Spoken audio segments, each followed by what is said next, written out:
परं महिम्यन् कुरु विक्रमतो गृह्णानो ये पार्थिवानि बिम्मे स राजांसि मतर्स्य किं जायमानुत जात उपति मतर्य इत्याह मंत्रदृगर्षि पुरस्य यस्य।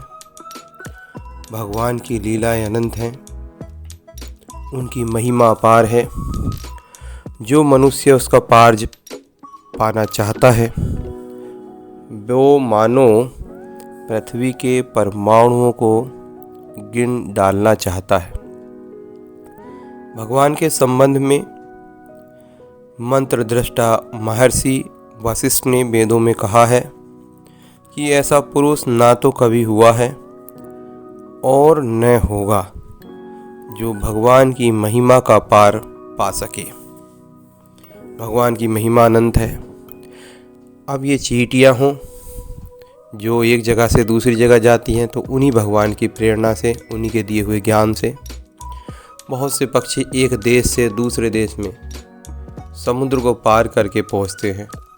उसी भगवान की प्रेरणा और ज्ञान से उनके डीएनए में वो चीज़ नोट हो जाती है। हम लोग बहुत सी डिवाइस बनाए हैं, इंसानों ने बहुत सी डिवाइस बनाई हैं, बहुत से यंत्र बनाए हैं, वो भी उन्हीं भगवान की प्रेरणा से। कौन कह सकता था कि एक बच्चा जो देखता है कि चिड़िया कीड़े खा रही है और वो बहुत सारे कीड़ों को पीस के अपनी नौकरानी के बेटी को खिला देता है कि ये भी उड़ने लगेगी, क्योंकि चिड़िया कीड़े खाती हैं वो भी उड़ती हैं, अतः मेरी ये नौकरानी भी उड़ने लगेगी। जो बच्चा है उसका नौकरानी का उड़ने लगेगा। उसकी तबीयत ख़राब हो गई, उस बच्चे को स्कूल से निकाल दिया गया और बाद में वो बच्चा एक बड़ा साइंटिस्ट बना। तो आप कैसे कह सकते हैं कि कोई भी व्यक्ति अचानक अपने ज्ञान से ही सब कुछ, उनको तो स्कूल भी नहीं मिला, वो आइंस्टीन बन गए। तो एक व्यक्ति, एक बच्चा घर में देखता है कि भाप की एक केतली से भाप अपने उसके ढक्कन को बार बार उठा रही है। मात्र उसकी प्रेरणा से वो एक इंजन भाप का बना लेता है, जेम्स वाट बन जाता है। तो ये सब चीज़ें कहाँ से? ईश्वर परमपिता परमेश्वर देखते हैं कि मेरा बच्चा का किस तरफ ध्यान है, बस उस साइड में ही वो उसको प्रेरणा और शक्तियाँ देते हैं। और उसके तप को देखते हुए, तप मीन्स उसके एक साधना को देखती है। एक साइड में साधना माने एकाग्रचित होकर कोई भी एक काम करना, उसकी साधना को देखते हुए। तप माने लगातार करना, जब तक रिजल्ट ना मिले तब तक, कोई अंत नहीं। 1 घंटा 2 घंटा, 1 साल 2 साल, 10 साल 20 साल नहीं, लगातार जब तक रिजल्ट ना मिले करते रहना, करते रहना। साधना साध के रखना, एक ही दिशा में वर्क करना। भक्ति में भी ऐसा ही होता है। हम भगवान के जो विचित्र है स्वरूप है उसको साधते हैं ध्यान में बार बार, और लगातार साधते रहते हैं, साधते रहते हैं, उसी स्मरण करते रहते हैं। वही हमारा साधना होती है। और जो हम जप करते हैं, जो हम कर्म करते हैं और भगवान को समर्पित करते हैं सारे कर्म करके, वो हमारा तप होता है। तो तप की दृष्टि वो वैज्ञानिक दृष्टि दूसरी हो गई, ये भक्ति दृष्टि हो गई, भौतिक दृष्टि हो गई। तो आदमी जिस भी दिशा में तप करता है, ईश्वर उसी दिशा में उसको ज्ञान और कृपा करते हैं और उसको ज्ञान देते हैं, उसको रास्ता दिखाते हैं। और हम सोचते हैं ये नहीं, ये हमारी बुद्धि से हुआ, हमने करने लगा, हमने ये किया। करने वाले, कराने वाले तो वो परमपिता परमेश्वर ही हैं। ये इन सब बातों का सार निकलता है। आइए भगवान के मत्स्य अवतार की कथा, चतुर्विशो अध्याय श्रीमद् भागवत महापुराण के जो प्रथम खंड है उसकी अंतिम कथा है। इसको 1014वें पृष्ठ से स्टार्ट होती है। इसको आज हम सुनते हैं। राजा परीक्षित ने पूछा कि भगवान के कर्म बड़े अद्भुत हैं। उन्होंने एक बार अपनी योग माया से मत्स्य अवतार धारण करके बड़ी सुंदर लीला की थी। मैं उनके उसी आदि अवतार की कथा सुनना चाहता हूँ। भगवान मत्स्य योनि एक तो यूं ही लोक निंदित है, दूसरे तमोगुणी और असहा परतंत्रता से युक्त भी है। तो सर्वशक्तिमान होने पर भी भगवान ने कर्म बंधन में बंधे हुए उस जीव की तरह मत्स्य रूप धारण क्यों किया? भगवान महात्माओं के कीर्तनीय भगवान का चरित्र समस्त प्राणियों को सुख देने वाला है। आप कृपा करके उनकी वह सब लीला हमारे सामने पूर्ण रूप से वर्णन कीजिए। अब राजा परीक्षित ये पूछ रहे। अब सूत जी कहते हैं,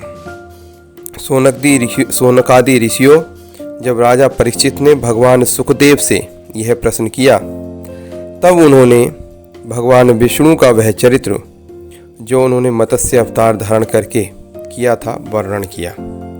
सुखदेव जी कहते हैं, यूँ तो भगवान एकमात्र सबके प्रभु हैं, सबके परमपिता परमेश्वर हैं, सबके पिता हैं, सभी की माता हैं। फिर भी वे गौ, ब्राह्मण, देवता, साधु, वेद, धर्म और अर्थ की रक्षा के लिए शरीर धारण किया करते हैं।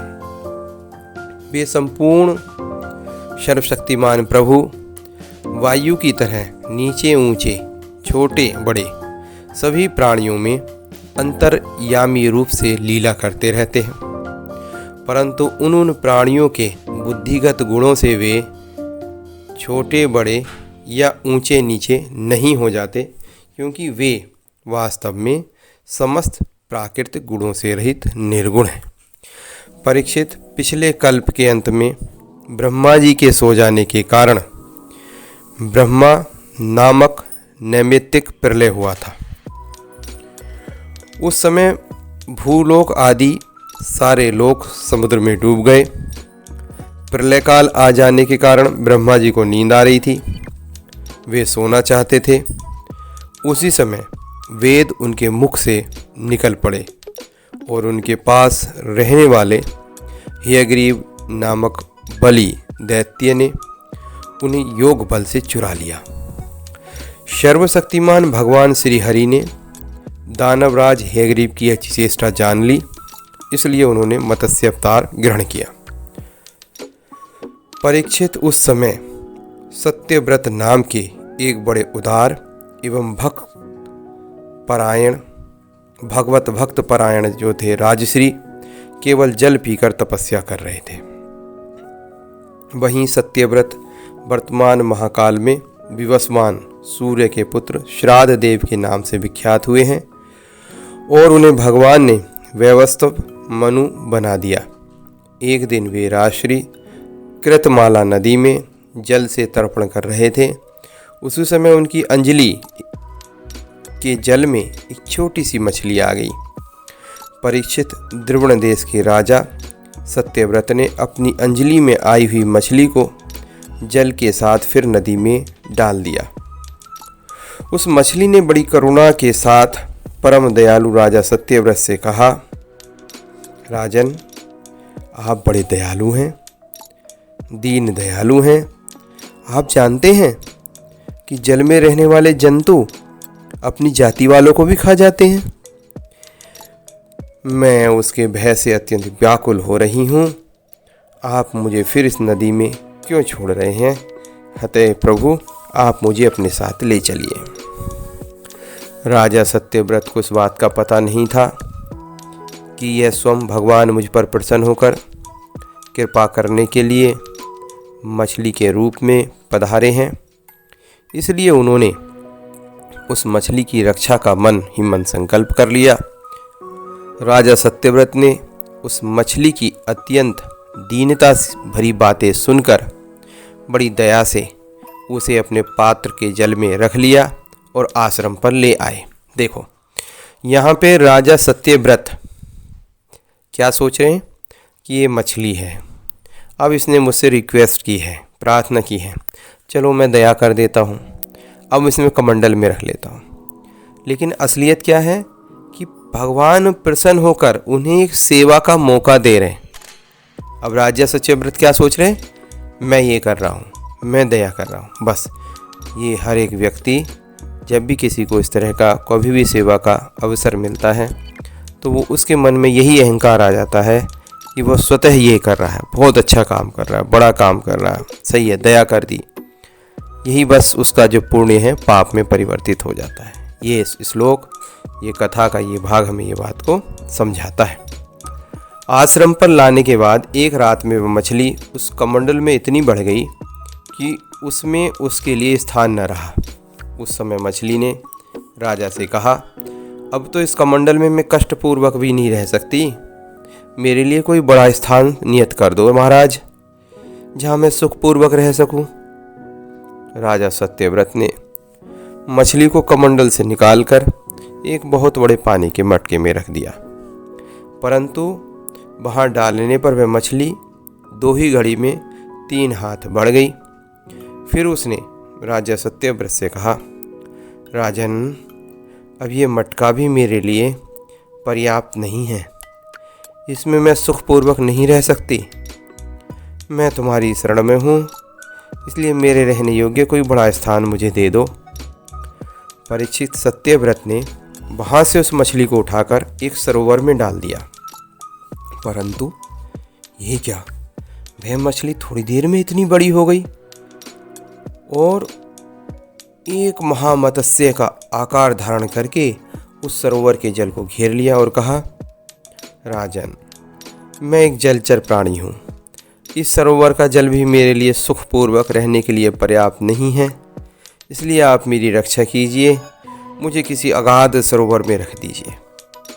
मत्स्य भगवान के इस प्रकार कहने पर वे एक एक करके उन्हें कई अटूट जल वाले सरोवरों में ले गए, परंतु जितना बड़ा सरोवर होता उतनी ही बड़ी वह मछली बन जाती।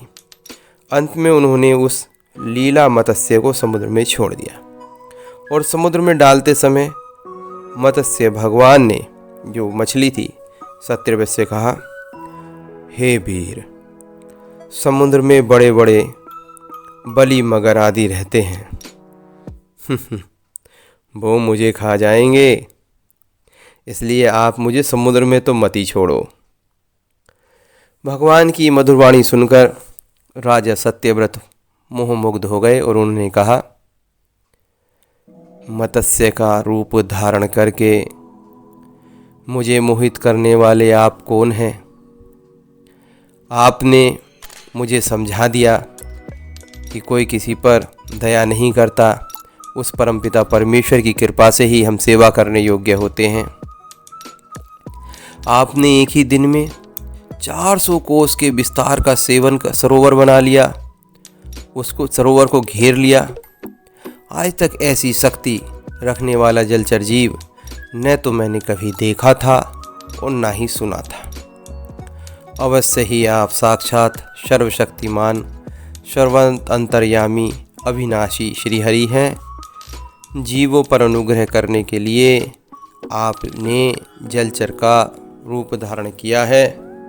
हे पुरुषोत्तम, आप जगत की उत्पत्ति, स्थिति, प्रलय के स्वामी हैं।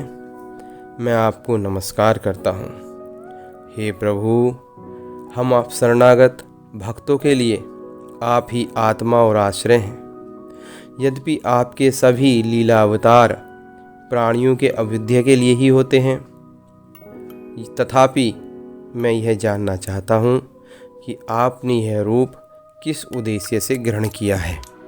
कमल नयन प्रभु, जैसे देहादि अनात्म पदार्थों में अपनेपन का अभिमान करने वाले संसारी पुरुषों का आश्रय व्यर्थ होता है, उसी प्रकार आपके चरणों की शरण तो व्यर्थ नहीं हो सकती, क्योंकि आप सबके अहेतुक प्रेमी, परम प्रियतम और आत्मा है।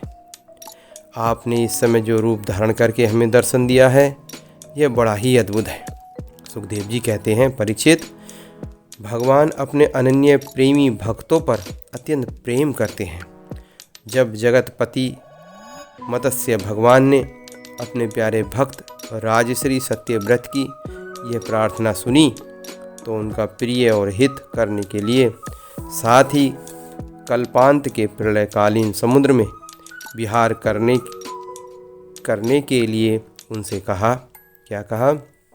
श्री भगवान ने कहा, सत्यव्रत, आज से 7वें दिन भूलोक आदि तीनों लोक प्रलय के समुद्र में डूब जाएंगे। उस समय जब तीनों लोक प्रलय काल की जल राशि में डूबने लगेंगे, तब मेरी प्रेरणा से तुम्हारे पास एक बड़ी नौका आएगी। उस समय तुम समस्त प्राणियों के सूक्ष्म शरीरों को लेकर सप्त ऋषियों के साथ उस नौका पर चढ़ जाना और समस्त धान्य तथा छोटे बड़े प्रकार के बीजों को साथ रख लेना। उस समय सब और एकमात्र महासागर लहराता होगा, प्रकाश नहीं होगा। केवल ऋषियों की दिव्य ज्योति के सहारे ही बिना किसी प्रकार की विकलता के तुम उस बड़ी नाव पर चढ़कर चारों ओर विचरण करना।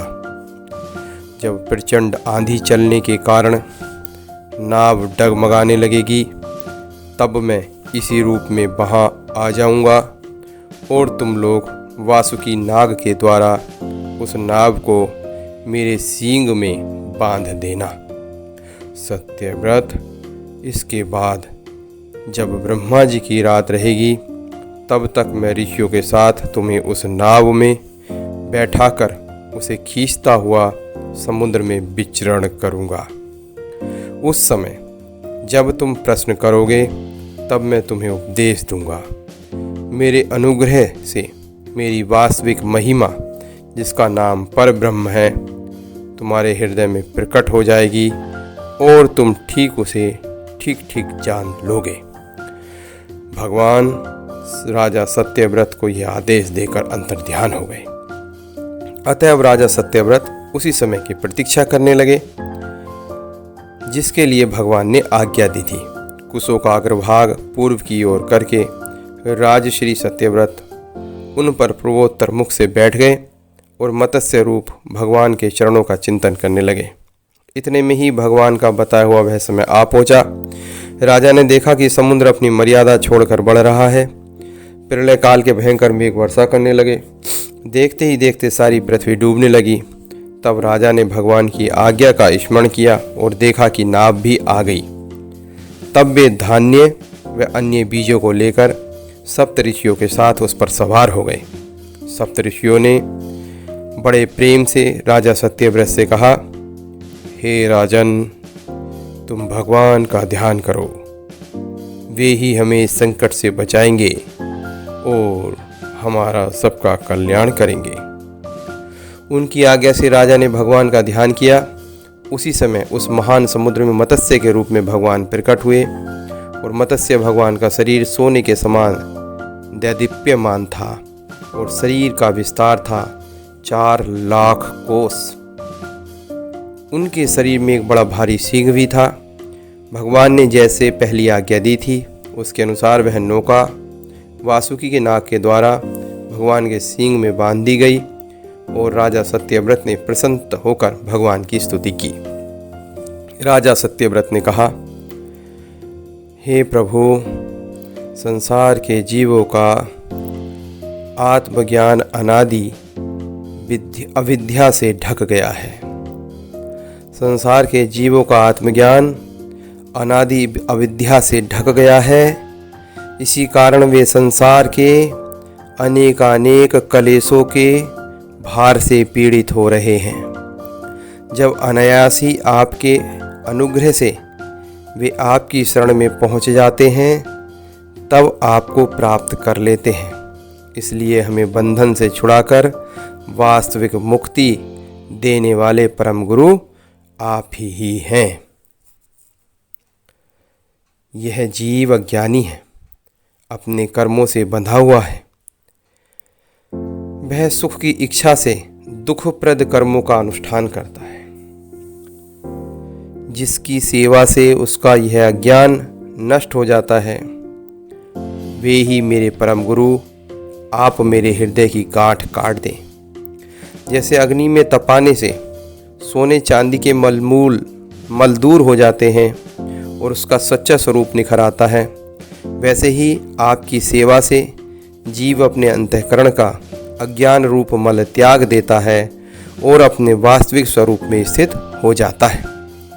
आप सर्वशक्तिमान अविनाशी प्रभु ही हमारे गुरुजनों के भी परम गुरु हैं, अतः आप ही हमारे भी गुरु बने। जितने भी देवता, गुरु और संसार के दूसरे जीव हैं, वे सब यदि स्वतंत्र रूप से एक साथ मिलकर भी कृपा करें तो आपकी कृपा के 10,000वें अंश की भी बराबरी नहीं कर सकते। हे प्रभु, आप ही सर्वशक्तिमान हैं। मैं आपकी शरण ग्रहण करता हूँ। जैसे कोई अंधा अंधे को ही अपना पथ प्रदर्शक बना ले, वैसे ही अज्ञानी जीव अज्ञानी को ही अपना गुरु बनाते हैं। आप सूर्य के समान स्वयं प्रकाश और समस्त इंद्रियों के प्रेरक हैं। हम आत्म तत्व के जिज्ञासु आपको गुरु के रूप में वरण करते हैं। यहाँ पर राजा सत्यव्रत कहते हैं, देखो कि जैसे कोई अंधे को अपना पथ प्रदर्शक बना ले, वैसे ही अज्ञानी जीव अज्ञानी को अपना गुरु बना लेते हैं। कलयुग में बहुत ज़्यादा होता है कि कुछ लोग तिलक लगा लेंगे, प्रवचन करने लगेंगे, बहुत बड़ा सिंहासन ले लेंगे, उनका मार्केटिंग हो जाएगी, और जबकि वो ईश्वर को प्राप्त नहीं होते। जब गुरु बनने का हक उसे ही है जिसने ईश्वर का साक्षात्कार कर लिया है, स्वयं का साक्षात्कार कर लिया है, तभी तो वो गुरु बनेगा, तभी तो अपने शिष्यों को ज्ञान देगा। लेकिन जिसने तप नहीं किया, खुद साक्षात्कार नहीं हुआ, ईश्वर का साक्षात्कार नहीं हुआ, अब उसके शिष्य भी बहुत सारे हो गए। तो ये सेम ऐसा ही होता है जैसे एक सांप, और सांप के पीछे फिर चींटियाँ उसे खा जाती हैं, सांप को खाती हैं। कि कैसे खाती हैं? वो सांप गुरु था कभी उनका, रास्ता तो खुद दिखा नहीं पाया। वो चेले जैसे चींटियाँ खाती हैं उनको, सांप को, ऐसी वो चेले सब चींटियाँ बनकर उसको खाते हैं, कहा जाता है। स्वामी जी महाराज, बाबा जय गुरुदेव ये कहते थे। तो कहते हैं गुरु आप कितने ही बनाओ, लेकिन अंत में जो आध्यात्मिक गुरु हो वो ऐसा ही होना चाहिए कि जिसने परमपिता परमेश्वर को प्राप्त कर लिया हो, उनका साक्षात्कार कर लिया हो।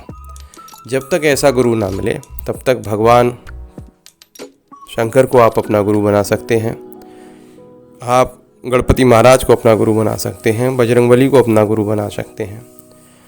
यहाँ तो भगवान को ही अपना गुरु, मत्स्य अवतार को ही अपना गुरु राजश्री ने बनाया, तो हम उनको गुरु बना सकते हैं जब तक कि देहगतारी गुरु हमें नहीं प्राप्त होते। मैंने सुना है, और आप लोग कथा भी पढ़ सकते हैं, नेट पर भी देख सकते हैं, महाअवतार बाबा की। महाअवतार बाबा को कहा जाता है कि 5000 साल पहले से जीवित है और अपने भक्तों को दर्शन देते हैं। अब से 100-150 साल पहले लहड़ी महाशय को उन्होंने दर्शन दिया था, और ये जो हमारा इधर नैनीताल की पहाड़ियाँ हैं, यहाँ पर उन्होंने दर्शन दिया था। और महाअवतार बाबा को कहा जाता है भगवान श्री कृष्ण के अवतार हैं, यानी कि परमपिता परमेश्वर भगवान विष्णु के भी अवतार हैं, यानी कि अवतार हैं, भगवान के अवतार हैं। भगवान का साक्षात्कार उनको हो चुका है, वो खुद भगवान है। जो भगवान का साक्षात्कार हो गया, तो ऐसे महाअवतार बाबा जी जैसे गुरु महाराज अगर आ जाए तो आप उन्हें गुरु मान सकते हैं। और वो महाअवतार बाबा जैसे गुरु, या खुद महाअवतार बाबा जी, या उन्हें भगवान श्री शंकर भगवान का अवतार कह सकते हो, वो श्रद्धा से, जब आपकी श्रद्धा होती है तो आते हैं, जरूर आएंगे, और कहीं नहीं तो आपके हृदय में गुरु महाराज के रूप में आके प्रकट होंगे। यहाँ पर आगे कहते हैं, राजन की अज्ञानी मनुष्य अज्ञानियों को जिस ज्ञान का उपदेश करता है वह तो अज्ञान ही है, उसके द्वारा संसार स्वरूप घोर अंधकार की अधिकाधिक प्राप्ति होती है। परंतु आप तो उस अविनाशी और अमोघ ज्ञान का उपदेश करते हैं जिससे मनुष्य अनायासी अपने वास्तविक स्वरूप को प्राप्त कर लेता है। ऐसा एक उपदेश 5000 साल पहले भगवान श्री कृष्ण ने श्रीमद् भागवत गीता के रूप में दिया था। जो व्यक्ति श्रीमद् भागवत गीता का पाठ करता है और उसे समझता है और उसके अच्छे से समझने का प्रयास करता है, उसका भी उद्धार हो जाता है और भगवान की कृपा प्राप्त होने लगती है। आप सारे संसार के, आप सारे लोक के सुहृद प्रियतम ईश्वर और आत्म हैं। गुरु उसके द्वारा प्राप्त होने वाले ज्ञान और उसकी अविष्ट सिद्धि भी आपका ही स्वरूप है। फिर भी कामनाओं के बंधन में जकड़े जाकर लोग अंधे हो रहे हैं। उन्हें इस बात का पता ही नहीं है कि आप उनके हृदय में विराजमान हैं। तो देखो, अब कहीं जाने की ज़रूरत नहीं, आप अपने हृदय में ध्यान दीजिए, अपने इष्ट को अपने हृदय में कल्पना कीजिए, जैसे आपको इष्ट सुंदर लगते हो अपने हृदय में रखिएगा और आपको देखिएगा गुरु के रूप में वो वहीं से ही आपको पथ प्रदर्शन करने लगेंगे। जैसे हमें करते हैं ऐसे ही आपको भी करने लगेंगे। आप देवताओं के भी आराध्य हैं, परम पूजनीय परमेश्वर हैं। मैं आपसे ज्ञान प्राप्त करने के लिए आपकी शरण में आया हूँ। हे भगवान, आप परमार्थ को प्रकाशित करने वाली अपनी वाणी के द्वारा मेरे हृदय की ग्रंथि काट डालिए और अपने स्वरूप को प्रकाशित कीजिए। सुखदेव जी कहते हैं, परीक्षित, जब राजा सत्यव्रत ने इस प्रकार प्रार्थना की तब मत्स्य रूपधारी पुरुषोत्तम भगवान ने प्रलय के समुद्र में विहार करते हुए उन्हें आत्म तत्व का उपदेश दिया। भगवान ने राजश्री सत्यव्रत को अपने स्वरूप के संपूर्ण रहस्य का वर्णन करते हुए ज्ञान, भक्ति और कर्मयोग से परिपूर्ण दिव्य पुराण का उपदेश दिया, जिसको हम मत्स्य पुराण कहते हैं। भक्तों, हम आगे कभी समय मिलेगा तो भगवत महापुराण के बाद मत्स्य पुराण का भी आपको वीडियो बनाकर भेजेंगे। मत्स्य पुराण में जो भगवान मत्स्य रूपधारी भगवान ने जो ज्ञान सत्यव्रत को दिया था, राजा सत्यव्रत को, वो सारा है। सत्यव्रत ने ऋषियों के साथ नाव में बैठे हुए संदेह रहित होकर भगवान के द्वारा उपादिष्ट सनातन ब्रह्मा स्वरूप आत्म तत्व का श्रवण किया। इसके बाद पिछले प्रलय का अंत हो गया और ब्रह्मा जी की नींद टूटी। तब भगवान ने हेयग्रीव असुर को मारकर उससे वेद छीन लिए और ब्रह्मा जी को दे दिए। भगवान की कृपा से राजा सत्यव्रत ज्ञान और विज्ञान से संयुक्त होकर इस कल्प में वैवस्वत मनु हुए। अपनी योग माया से मत्स्य रूप धारण करने वाले भगवान विष्णु और राजश्री सत्यव्रत का यह संवाद एवं श्रेष्ठ आख्यान सुनकर मनुष्य सब प्रकार से के पापों से मुक्त हो जाता है। सत्यव्रतस्य राजश्री मार्या मत्स्य श्रांगीणंगः संवादं मदाखिलां श्रुत्वा मुच्येत किल्वशात्। जो मनुष्य भगवान के सप्ताह का प्रतिदिन कीर्तन करता है उसके सारे संकल्प सिद्ध हो जाते हैं और उसे परम गति प्राप्त होती है। प्रलयकालीन समुद्र में जब ब्रह्मा जी सो गए थे, उनकी सदृश शक्ति लुप्त हो चुकी थी। उस समय उनके मुख से निकली हुई श्रुतियों को चुराकर हिरण्यग्रीव दैत्य पाताल में ले गया था। भगवान ने उसे मारकर वे श्रुतियाँ ब्रह्मा जी को लौटा दी एवं सत्यव्रत एवं सप्त ऋषियों को ब्रह्म तत्व का उपदेश दिया। उन समस्त जगत के परम कल्याण लीला मत्स्य भगवान को हम नमस्कार करते हैं। हरि ओम तत्सत, हरि ओम तत्सत। इस तरह से हमारी भागवत महापुराण का जो प्रथम खंड है आज समाप्त होता है। हमारे साथ आप बोलिएगा, ओम नमो भगवते वासुदेवाय नमः। मधुरम मधुरेभ्योऽपि मंगलेभ्योऽपि मंगलम, पावनम पावनेभ्योऽपि हरिनामं केवलम। हरि ओम तत्सत्।